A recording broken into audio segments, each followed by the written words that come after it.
성경 야고보서는 성도들, 곧 교회 공동체에 쓴 편지가 확실합니다.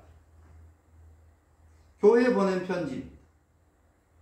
그리고 이 편지는 당시의 사정상 회람되게 되어 있습니다.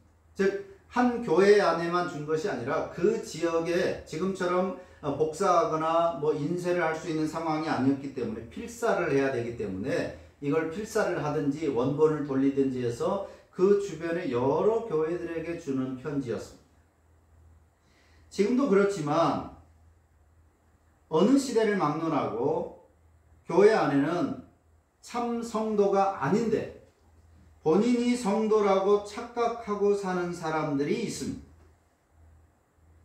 다양한 종교적, 문화적 배경과 저마다의 이유를 가진 사람들이 교회로 들어오게 됩니다. 특히 이 기독교가 세력이 커지면서 로마로부터, 유대로부터 어느 정도 인정을 받게 됩니다. 쟤네들은 건드려서는 안 되는 존재들. 그래서 로마 황제에 대한 어떤 신앙을 강요하지도 않게 되었습니다. 그러니까 다른 종교를 가졌던 사람들이 보니까 부러운 거예요. 황제에게 숭배하지 않으면, 황제 숭배를 하지 않으면 죽여버리고 쫓아내고 피해를 주는데 기독교는 즉 그리스도인들에게는 로마가 함부로 건드리지 않는 거예요. 황제 숭배를 하지 않을 때 처음에는 막 죽이고 그랬는데 워낙에 이 사람들은 한 사람 죽이면 10사람이 생겨버리고 도무지 꺾일 줄 모르니까 점차적으로 로마에서는 기독교인들, 그리스도인들은 그냥 내버려 두자. 건드릴수록 더 커진다. 그렇게 된 거예요. 약간 예외적인 그런 단체가 돼버린 겁니다. 그러니까 다른 종교인들이 볼 때 기독교인이 되면 신앙을 건드리지 않는구나. 그런 생각을 하면서 많은 타 종교인들이 초대교회 안에 흡수되게 되었습니다. 그리고 여자들, 어린아이들에 대한 기독교의 우대가 다른 남자들과 일반 다름없이 그렇게 대우를 해주니까, 즉 사람답게 대우를 해주니까 많은 사람들이 교회 안으로 들어오게 된 것입니다. 아직 신앙이 없는데, 아직 기독교 신앙을 가지지 않았음에도 외적으로는 교회 신자가 되는 거예요. 그러면서 자연히 교회 공동체 안에 들어와 있으니까 신자라고 오해를 받거나 아니면 스스로도 나는 신자다라는 착각에 빠지는 교인들도 있었다는 거예요. 많이. 그러니까 야고보는 그 사람들까지 염두에 두고 이 편지를 쓴 것입니다. 누구도 그 사람이 진짜 신자인지 가짜 신자인지 잘 모릅니다. 똑바로 살고 있다고 해서 신자이거나 아니면 지금 별로 신앙생활을 좀 설렁설렁하니까 신자가 아닐 것이다. 이렇게 사람은 쉽게 판단할 수가 없습니다. 속을 열어보지 않고서. 교회 안에 그런 사람이 많이 있었다는 것입니다. 자, 그래서 두 마음을 품은 죄인들은 바로 그런 사람을 지칭합니다. 아무도 명확하게 확인할 수 없는, 심지어 야고보라 할지라도, 바울이라 할지라도 겉만 보고 신자다 아니다, 구원 받은 사람이다 아니다를 판단할 수 없는 그런 사람들을 두 마음을 품은 죄인들이라고 표현했습니다. 다소 교회 안에 보낸 편지치고는 과격하고 두려운 이 표현을 함으로써 그런 사람들이 자신도 착각하고 있고 사람들로부터 오해받을 수도 있는 그런 겉은 신자지만 사실은 신자가 아닌 그런 사람들, 나도 모르고 다른 사람도 모르는 그들이 이 말씀을 통해서 영적으로 깨어나기를 야고보는 기대한 것입니다.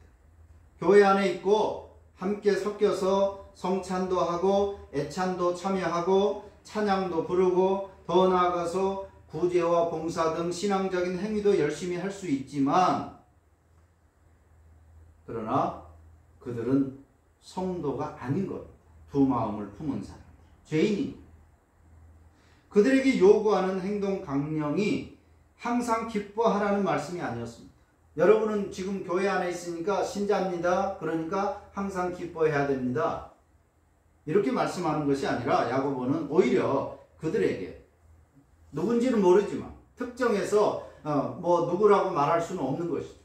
야고보라 할지라도 모르니까 또 멀리에 지금 있으니까 집사가 됐고 교회에서 열심히 일해서 인정도 받는 사람일 수도 있습니다. 하나님만 아시는 거죠. 그런 사람들, 자신이 지금은 믿음이 없는 것 같지만 그런 척 하고 있는 사람, 심지어 자신은 구원받았다라고 아닌데 착각하고 있는 그런 사람, 이런 모든 사람들에게 말하는 것입니다. 애통해야 하면서 슬퍼해야 된다. 구원의 백성이 아직 아니기 때문에 웃음을 슬픔으로 바꾸고 죄사함의 효력이 미치지 않았으니까 기쁨을 근심으로 바꾸어야 한다는 것입니다. 그렇게 자신을 돌아보고 부족함과 죄인됨을 알아서 주님 앞에서 자신을 낮추면 주님께서 비로소 그를 높여주신다는 거예요. 그때서야 항상 기뻐할 수 있는 은혜를 입은 참 신자가 되는 것입니다. 그러니까 함부로 남을 혹은 자신을 판단하지 말라는 것입니다. 나를 알되 짐작이나 단정으로가 아니라 자신을 돌아보면서 삶을 통해서 확증해 나가야 하는 것입니다. 확증해 나가야 된다. 이것은 의심과는 다른 차원입니다. 의심이라고 하는 것은 다람쥐 쳇바퀴처럼 한 걸음도 나가지 못하는 것입니다. 그 자리만 맴도는 것이죠. 어른아이 신앙 같은 것입니다. 피터팬 신앙 같은. 전혀 자라지 못하는, 그저 그 상태로 있는 그런 상태. 의심하고 마치 모래성 같은 믿음을, 신앙생활을 쌓았다가 어느 날 의심해서 와르르 무너뜨리고 또 다시 쌓고, 이것을 반복하는 것이 의심이라면 구원의 확증이라고 하는 것은 확신을 굳혀가는 것입니다. 무너지지 않는. 내게서 맺혀지는 삶의 열매를 확인하면서 더 많이 열리도록 노력하며 살아가는 것입니다. 상상적 신앙이 아니라 확인되고 검증받는 행동적 신앙이 되어야 한다는 것입니다. 상상적 신앙. 난 교회 안에 있으니까 신자일 거야. 구원받은 것일 거다.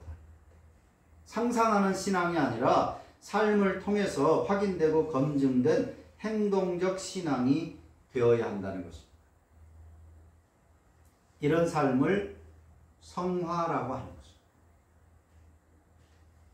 그렇게 꾸미는 것이 아니라 속으로부터 점차적으로 하나님의 자녀로서의 변화되어가는 삶이, 거룩한 삶이 나타나지는 것입니다. 성화되어 간다. 다른 사람들과 비교 우위를 추구하는 그런 신앙.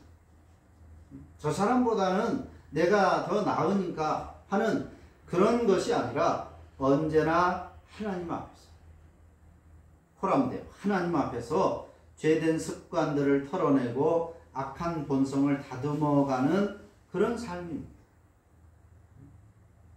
다른 사람을 비난할 틈이 없어요. 그래서 이 정도면 되었다 여유를 부리지 않습니다. 사람들과 비교해보면 어쩔 때는 나보다 훨씬 형편없는 사람들이 많으니까, 그러면 나는 저 정도가 아니니까 한참 부족하지만 그래도 이 정도면 되지 않았나. 더 이상 발전의 의미를 잃어버리는 그런 사람들이 많이 있습니다. 사람과의 비교는, 그런 신앙은 어느 선에서 멈춰버릴 가능성이 높다는 거예요. 그러나 하나님 앞에서, 자신을 하나님 앞에서 살피기 때문에 겸손할 수밖에 없습니다.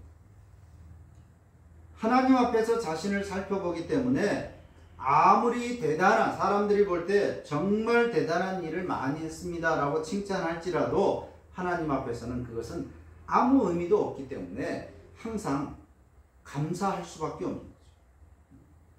하나님에게 보탬이 되지 못하는 나 같은 존재를 하나님이 구원하셨다라고 하는 그 사실 앞에서 겸손하고 감사할 수밖에 없는 거예요. 그리고 늘 넘어지는 자신을 보면서 성령 하나님께서 도와주시기를 기도할 수밖에 없는 겁니다. 하나님의 요구에 턱없이 미치지 못하는 자신을 보면서 울며 애통하기도 하는 것이죠. 한편으로는 받은 은혜가, 그런 나에게 주신 그 은혜가 크다는 것이 늘 확인되기 때문에 기뻐할 수밖에 없는 삶을 사는 거죠. 신자는 겸손과 감사와 기도와 기쁨의 삶이 항상 공존하는 그런 삶을 사는 것입니다. 그런 의미에서 가짜 신자만 아니라 모든 신자들은 하나님 앞에서 자신을 살피면서 턱없이 부족함을 깨닫고 울며 슬퍼할 수밖에 없는 사람인 것. 그런데 그것으로 다가 아니라 그런 내게 베푸신 은혜가 커서 감사하고 기뻐하는 등의 두 마음을 품은 사람이 바로 신자다 라고 말할 수 있습니다. 이런 마음을 바울 사도는 이렇게 고백했었습니다. 로마서 7장 23절 이하였습니다. 내 지체 속에서 한 다른 법이 내 마음의 법과 싸워 내 지체 속에 있는 죄의 법으로 나를 사로잡는 것을 보는도다. 오호라, 나는 곤고한 사람이로다. 이 사망의 몸에서 누가 나를 건져내랴. 우리 주 예수 그리스도로 말미암아 하나님께 감사하리로다. 그런즉 내 자신이 마음으로는 하나님의 법을, 육신으로는 죄의 법을 섬기노라. 열심히 지금 복음을 전하고 있는 사도 바울인데 어느 순간 자신을 돌아보면 여전히 죄와 싸우고 있는 것입니다.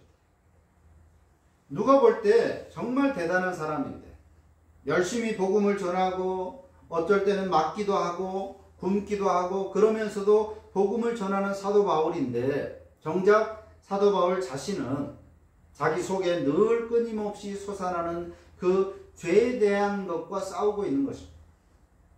비판하고 싶고 원망하고 싶고 누구는 잘라버리고 싶고 하는 이 정도 선에서 멈추고 싶어 하는 그런 여러 가지 불신자 같은 그런 마음들이 끊임없이 바울 속에서 솟아났던 것입니다. 그래서 속에서 싸우는 거예요. 하나님의 법과 그런 죄의 육신의 법. 그래서 오호라, 나는 곤고한 사람이로다. 이 사망의 몸덩어리에서 누가 나를 건져낼 수 있을까? 이렇게 고백하고 있는 것입니다. 바울 역시도 두 마음을 품고 있었던 것입니다. 그렇다면 애통해야 된다, 비참해라, 슬퍼하라, 울어라, 이 말씀은 참 신자나 거짓 신자에게나 저주의 표현이 아닌 것이죠. 스스로 속고 있거나 위선적인 신자들에게는 내가 빨리 이런 위선의 탈을 벗어버리고 진짜로 예수를 믿는 신자가 되어야 되겠다 라고 하는 그런 마음을 불러일으킵니다. 하나님 앞으로 더 가까이 나아가게 되는 그런 마음을 가지게 되는 거죠. 그리고 이미 신자인 사람에게는 자만하지 않고 하나님 앞에서 자신을 늘 돌아보고 살피는, 사람과의 비교를 통해서 안주하거나 누구를 자기보다 못하다고 비난하거나 하는 그런 신앙이 되는 것이 아니라 하나님 앞에서 늘 자신을 돌아보라는 그런 의미의 말씀으로 받게 됩니다. 그래서 은혜로의 초대인 것입니다. 애통해라, 비참해라, 슬퍼하라, 울어라. 두 마음을 품은 이 죄인들아. 이 야고보의 말은 거짓 신자에게는, 아직 신자가 아닌 사람에게는 내가 거짓된 위선된 신자구나, 빨리 내가 죄를 회개하고 하나님 앞에 나아가야 되겠다라고 하는 마음을 갖게 될 뿐만 아니라 이미 신자인 사람에게는 자신의 안일함을, 나태함을 다시 돌아보고 더 하나님 앞에서의 신앙을 돌아보는 그런 마음을 가지게 되기 때문에 누구에게든지 참된 신자나 거짓 신자에게나 은혜로의 초대인 것입니다. 참 기쁨을 누리게 하시는 거죠.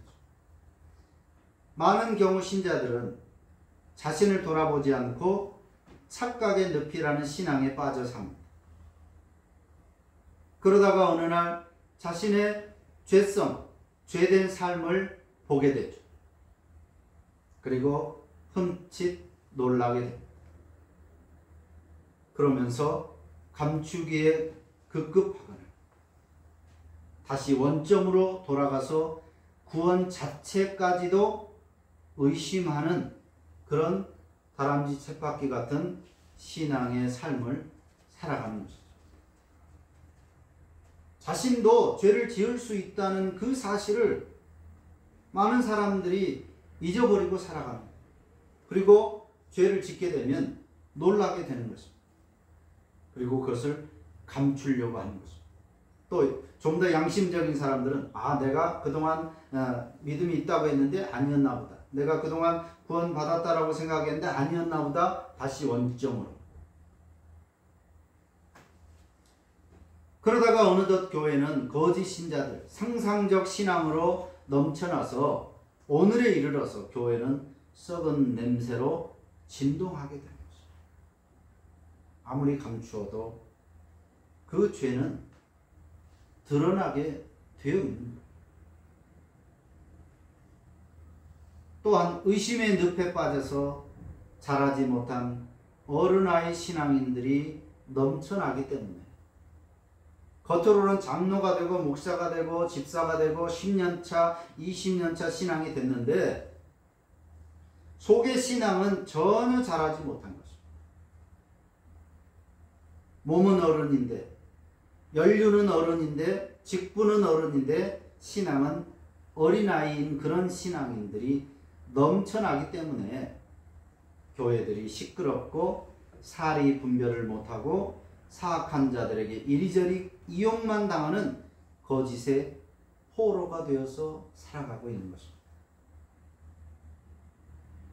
오늘도 역시 마치 거기가 교회인 양 광화문에서 수많은 사람들의 눈살을 찌푸리게 하는 그 사람들이 다 가짜 거짓 신앙을 가지고 있는 것은 아닙니다. 대중에는 정말 신실한 신앙을 가지고 있는 사람도 있을 거예요. 하지만 그렇게 사리 분별을 하지 못하고 또 교회 안에서 분란을 일으키는 그 모든 사람들이 신앙이 아예 없는 사람은 아닐 수 있습니다. 그런데 신앙이 자라지 못합니다. 늘 의심하고 감추고 그러다 보니까 속에 있는 신앙은 어린아이 신앙입니다. 그래서 시기하고 질투하고 그래서 싸우다가 교회가 쪼개지고 분란이 일어나고 또 사회에 문제가 되는 그런 신앙인이 되는 것입니다. 야고보서 말씀은 타성에 젖어 살아가는 신자들을 일깨워 주고 있습니다. 그리고 요구합니다. 말이나 자기 감정에 의존하지 말고 삶으로 자신의 신자됨을 증명하라는 것입니다. 삶이 없으면 죽은 신앙이다, 죽은 믿음이다 라고 말했습니다. 불신자나 혹은 다른 신자들과 비교할 것이 아니라 신자는 항상 말씀 앞에서 자신을 돌아보아야 하는 것입니다. 성화라고 하는 것은 사람이 아니라 말씀 앞에서 자신의 삶을 다듬어가는 신앙의 과정인 거예요. 그런데 이 성화를 많은 경우 신자들이 사람과의 관계에서 이것을 확인하려고 하는 것입니다. 저 사람보다 내가 더 거룩하다. 말씀이 아니라 사람을 기준으로 삼기 때문에 어느 순간 성장이 멈춰버리는 것입니다. 말씀 앞에서 더 이상의 찔림이나 부끄러움이 없다면 영적 감각이 죽은 상태입니다. 어린아이 신앙에 머물러 있는 것입니다. 비교 대상이 사람이 되어 있는 잘못된 상태인 것입니다. 모든 사람, 그리고 모든 신자들 언제든지 하나님 앞에, 또 하나님의 말씀 앞에 서면 부끄러워하게 됩니다. 10년, 20년 신앙생활을 했다 할지라도, 또 직분이 어떠하다 할지라도 참된 신자는, 성장이 멈춰지지 않은 신자는 말씀 앞에서 언제나 찔림을 받습니다. 언제나 말씀 앞에서 부끄러워 하나님의 기준에 미치지 못하는 것에 대해서. 우리 신자는 그래서 긍정적인 의미로 두 마음을 품고 살아가야 하는 것입니다. 가식과 외식의 의미에서가 아니라 긍정적인 측면에서 두 마음을 품고 살아가는 것이 참된 신자다. 더 이상 우리 신자는 복을 추구하는 사람들이 아닙니다. 이미 예수라는 비교할 수 없는 복을 받은 사람들이기 때문입니다. 이 부분이 타 종교와 기독교 신앙의 갈려야 하는 포인트가 됩니다. 이 땅을 살아가는 우리 기독교 신앙의 삶은 예수를 믿어줌으로 해서 어떤 복을 받으려는 것이 아닙니다. 이미 받은 예수 복을 누리고 그 복을 세상에 알리기 위해서 내 삶을 드리는 그런 존재가 바로 기독교 신앙이고 신자입니다. 그래서 나로 인하여 예수께서 존귀하게 여겨지면 나는 사나 죽으나 먹든지 마시든지 환난과 핍박 중에도 항상 기뻐하며 살아갈 수 있는 것입니다. 자신이 완벽하기 때문에, 또는 사는데 부족함이 없기 때문에 항상 기뻐하는 것이 아닙니다. 내 삶을 통해서 예수 그리스도가 드러나고 존귀하게 된다면 그 엄청난 복을 내가 받은 사람이기 때문에 사나 죽으나 먹든지 마시든지 어떤 형편에 처하든지 기쁨의 삶을 살아갈 수 있는 것입니다. 한편 나의 기쁨이 올바른 것인지 내 영혼의 상태를 돌아보는 그런 삶도 필요합니다. 여전히 예수님이 나의 복이며 목적 그 자체인지, 아니면 어느덧 세속에 물들어서 예수님을 이용하여 물질의 복을 탐하는 것은 아닌지, 내 삶의 중심이 예수님이 아니라 내가 그 자리를 차지하고 있는 것은 아닌가 하는 이런 두 마음의 균형을 잘 유지하며 살아야 한다는 거죠. 항상 기뻐하는 삶을 살아야 됩니다. 그런데 우리 기쁨의 원인은 물질이 아닙니다. 예수 그리스도, 그것 때문에 우리는 항상 기뻐할 수 있는 이유를 가진 사람들입니다.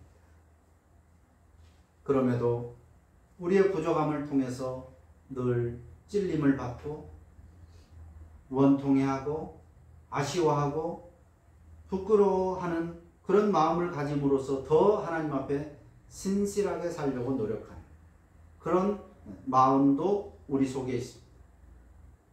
이 두 마음을 우리가 잘 유지하고 균형을 잘 지켜냄으로써 참된 신자의 삶을 살아가고 또 성장해 나가는 그런 신앙의 삶을 살아갈 때 우리 기독교는 훨씬 존경받는 신앙이 될 것이고, 또 우리 사회에 유익한 그런 존재가 될 수 있는 것입니다.